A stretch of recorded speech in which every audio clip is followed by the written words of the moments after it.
Hello, everyone. Welcome back to Finance Fridays, where we talk about money without shame, pressure, and without assuming everyone grew up learning this stuff. I'm Caitlin Gil-Soto, born and raised in Lawrence, Massachusetts, and also raised between Bani and El Cibao, and proudly Dominican. And I am currently studying for my master's in finance to understand money beyond the numbers, learning about money not just through spreadsheets, but through real life, our emotions, and what we carry as first generation adults. Today, we're talking about something very real: why your paycheck never feels like enough, even when you're trying your best. If you've ever thought, I don't live wildly, so why am I still stressed? Or I make more than I used to, but it doesn't feel better. Or I should be grateful, but I'm tired. This episode is for you. And I want to be very clear before we go any further. This is not because you're bad with money. This is not because you're lazy. This is not because you're irresponsible. A lot of people were never taught how money actually works, emotionally or practically. So today we're going to break this down, slow, clear, and human. Most of us were taught that a very simple idea: if you make more money, your problems go away. That sounds logical, but for many people, especially first generation adults, it doesn't happen that way. Because when your income goes up, your responsibilities often go up too. Not just bills, but helping family, being the reliable one, paying for emergencies, feeling guilty when you say no, feeling pressure to prove you're doing well. So your paycheck isn't just paying for your life, it's paying for expectations, security, and relief. And that's a lot for one check to handle. Now let's talk about two kinds of math. Real math, this is what schools and apps usually teach. It looks like money coming in minus bills minus spending equals what's left. That math is important. Emotional math, this is the part no one explains. Emotional math is how money feels in your body and mind. Emotional math sounds like, if I don't help, something bad will happen. Or if I relax, I'm being irresponsible.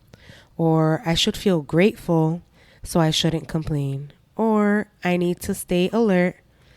Money can disappear. So even when the numbers say you're okay, your body still feels tense. That doesn't mean you're bad at math. It means your nervous system learned money through stress.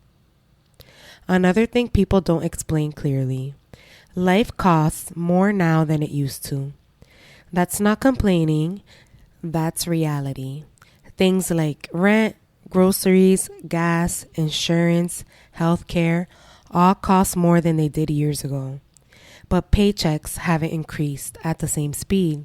So when people say, just budget better, they are ignoring something important. Your money doesn't stretch as far as it used to.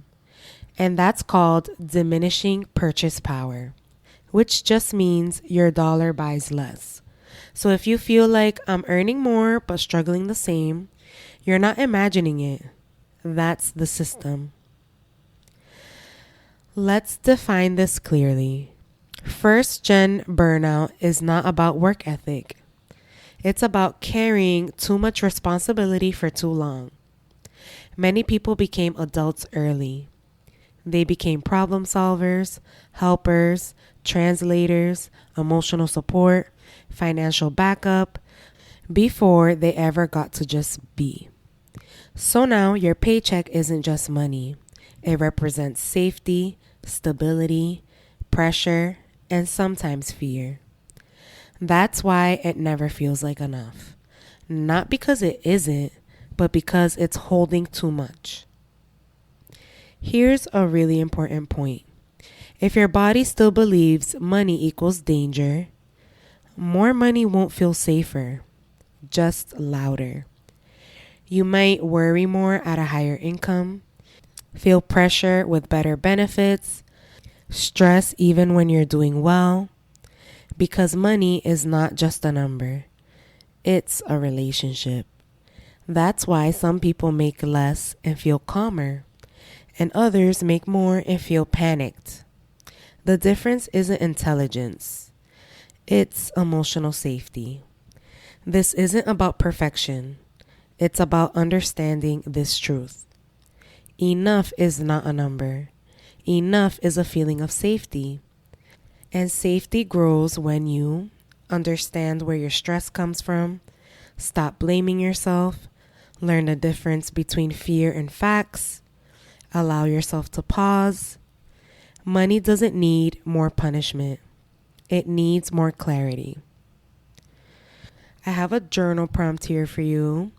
What emotional responsibilities am I expecting my paycheck to carry that money was never meant to solve? No fixing, no judging, just noticing. And now we're going to have our prayer. Let's take a deep breath. And put your hand on your chest. Dear God, help me separate my worth from my paycheck. Help me see clearly what is real, what is fear, and what I've been carrying out of habit. Teach my body that it is safe to breathe, safe to pause, safe to learn without shame. I release the pressure to prove.